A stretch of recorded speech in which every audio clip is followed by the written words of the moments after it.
see the glory of God, I should look at the mirror of God. And the Bible says the mirror of God is the Word of God. So the more I study the Word, I see the glory of God.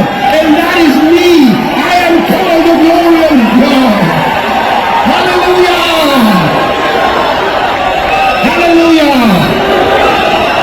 I said I'll never be a failure. I am the glory of God.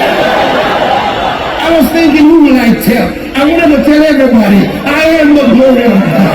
I am the glory of God. I have found out who I am. I am the glory of God. I will never be ashamed. I will never be defeated. I will never be brought down. I am the glory of God. Hallelujah. Oh boy. It was just so powerful for me. I said, I am the glory of God.